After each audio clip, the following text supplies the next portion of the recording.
at this point in the juncture, we're really not in a position where we can afford to drag our feet with all these bureaucratic processes.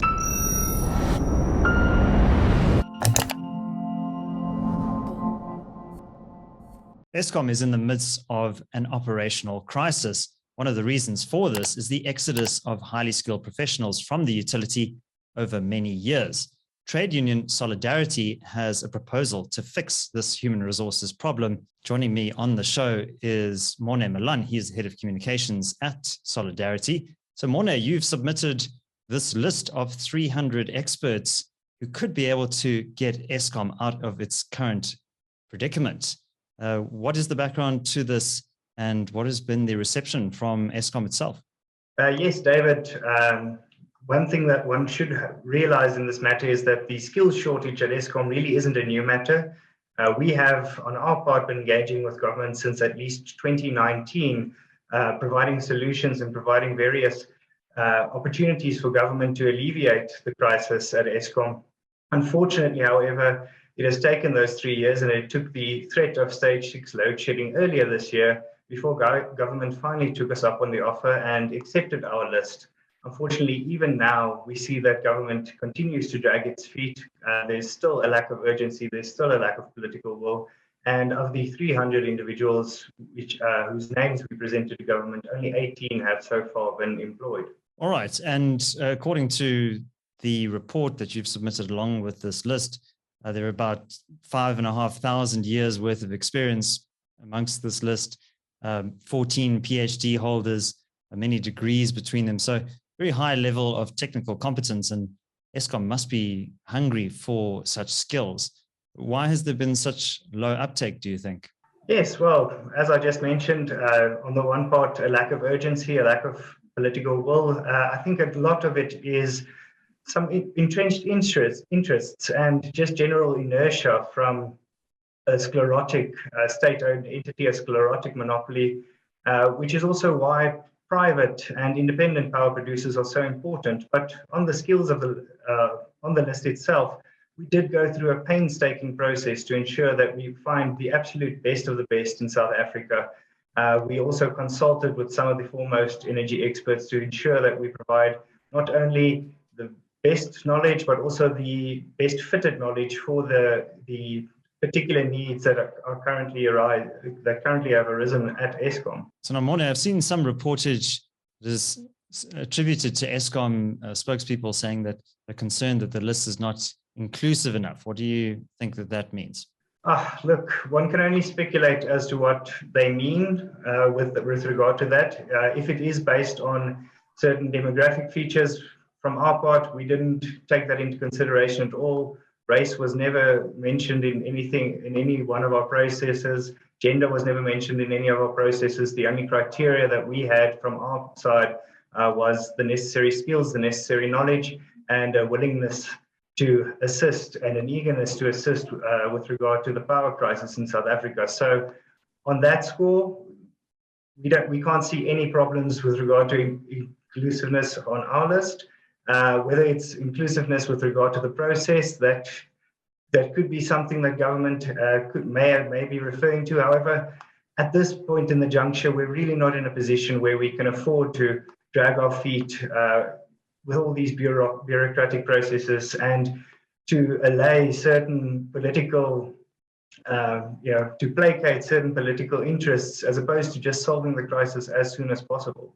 Yeah, I don't care if the electricity is black or white, male or female, as long as it keeps my lights on.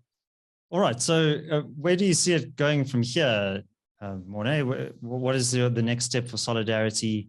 And are you hopeful that you will get more of a proactive response from the utility? Look, luckily we don't put all our eggs in one basket. So we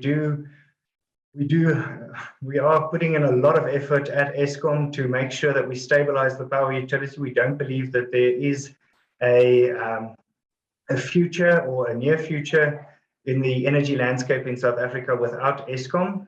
Eskom will still play a big role in the energy landscape, but the key is really to move towards a decentralized energy structure in South Africa to ensure that we enable as many independent power producers, private power producers, so that we can, rather than disincentivizing their entry into the market, we must incentivize their entry into market. We must actually go out of our way to ensure that we have as many people pushing as many power into the grid as possible. And the solutions really aren't complicated. The solutions are there. Government has these solutions. It's just to get them up to a point where they finally create a space wherein they empower the people of South Africa to solve the problem for them. And on the topic of decentralization, is Solidarity taking steps in this direction to try to diversify South Africa's energy mix, assist independent power producers, or get involved itself?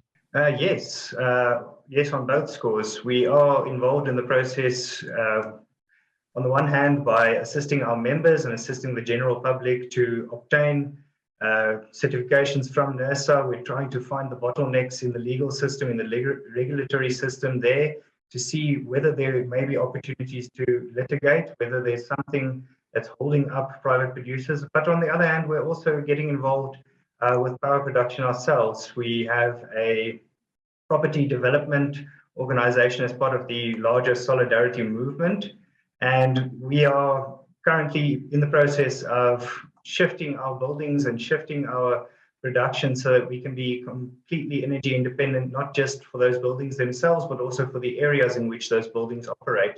And that's really the model that we've seen work throughout many other developing nations across the world.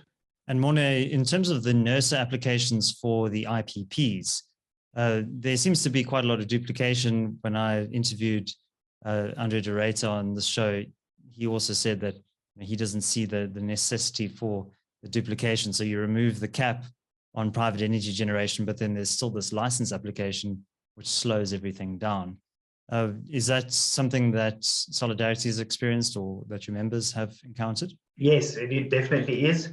Unfortunately, we haven't gotten to a very concrete point where we feel we're at a point where we can approach the courts, but that certainly is something that we have experienced throughout the process. It's just a generally extremely slow, extremely cumbersome process, and we, South Africa, should be making it as easy as possible.